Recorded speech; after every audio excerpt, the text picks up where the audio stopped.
अशी त्यांनी आम्हाला सर्वांना सूचना दिल्या होत्या।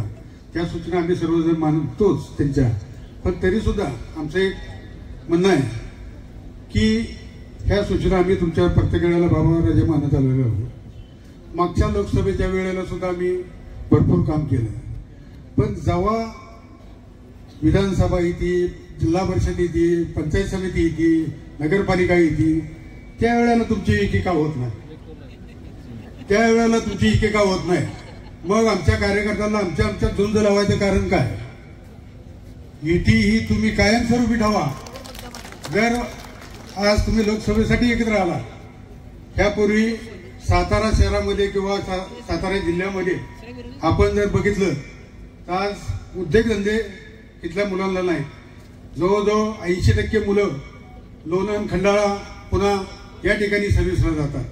तर आपण दोघांनी मिळून या सातारा शहरात, सातारा जिल्ह्यात एक मोठं असं युनिट आणावं की त्या ठिकाणी 25-30 हजार मुलं तरी कामाला लागली पाहिजे। आज तुम्ही हे आज 15 वर्ष आपल्या सातारा मतदारसंघातून किंवा लोकसभा मतदारसंघातून आपण माननीय उदयनराजे भोसले यांना आपण निवडून दिलं 3 वेळा, तिसरी वारी। आणि बाबाराजे आपण सुद्धा 4 वेळा या मतदारसंघातून 4 ते 5 वेळा निवडून आला।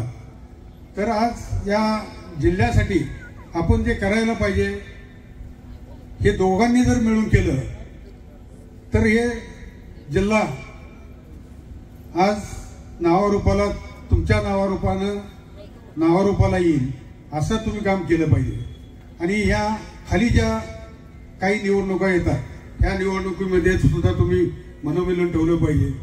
तुमच्याच फक्त या आल्या मतदान आलं किंवा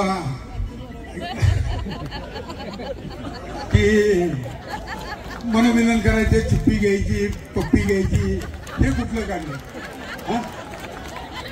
मग आमच्या वेळेला का नाही होत असं? आम्ही सुद्धा सर्वसामान्य कार्यकर्ते आहोत, आम्हाला सुद्धा हे तुम्ही हे केलं पाहिजे। आम्ही तुमच्यासाठी अहोरात्र फिरत असतो, अहोरात्र प्रयत्न करत असतो। तर तुम्ही दोघांनी एकत्र या। आत्ताच सांगितलं, तात्यांनी सांगितलं की तात्या म्हणले की दोघं जर एकत्र आले तर जिल्ह्याचा कायापालट होईल। मग का होत नाही? हा झाला पाहिजे ना। आपण दोघं मिळून राहा, फक्त इलेक्शन पुरतं नाही, कायमस्वरूपी राहणार आहात का हे या जनतेसमोर सांगा तुम्ही। माझा म्हणण्याचा उद्देश एकच आहे, आज तुम्ही इथं सभा आहे म्हणून सांगाल हो आम्ही राहू, पण तुमचं मतदान झालं 7 तारखेला मतदान झालं की 8 तारखेला तुम्ही आम्हाला कुणाला विचारत नाही। अशा पद्धतीने जर तुम्ही वागत असाल तर हे न वागता आम्हाला सर्वांना, कार्यकर्त्यांना तुम्ही धीर दिला पाहिजे, कार्यकर्त्यांच्या पाठीशी राहिलं पाहिजे, कार्यकर्त्यांची अहोरात्र कामं केली पाहिजे। आम्ही काही तुम्हाला बाकीच कामं सांगत नाही किंवा आमचे 2 नंबर कोणाचे धंदे आहेत असला आम्ही तुम्हाला सांगायला येणार नाही। जे काय नागरिकांची जी कामं असतील हीच तुम्हाला सांगण्यासाठी आम्ही येणार आहोत। आणि सातारा जिल्हा जर सुधारायचा असेल आणि जिल्ह्यामध्ये जर उद्योगधंदे आणायचे असतील तर आपण दोघं हे सगळं करू शकता हे आम्हाला खात्री आहे। त्यामुळं आपण प्रयत्न करावेत अशीच मी तुम्हाला या प्रसंगी विनंती करतो। आणि आपल्याला या जिल्ह्यामधनं जास्तीत जास्त कसं मतदान मिळवता येईल यासाठी आम्ही सर्व कोरेगाव, सातारा, कराड दक्षिण, वाई, खंडाळा या जिल्ह्यात तालुक्यातून जास्तीत जास्त मताधिक्य मिळेल असं आम्ही सर्वजण काम करू अशी या प्रसंगी तुम्हाला यावी येतो। आणि माझे 2 शब्द संपवतो। जय हिंद, जय महाराष्ट्र।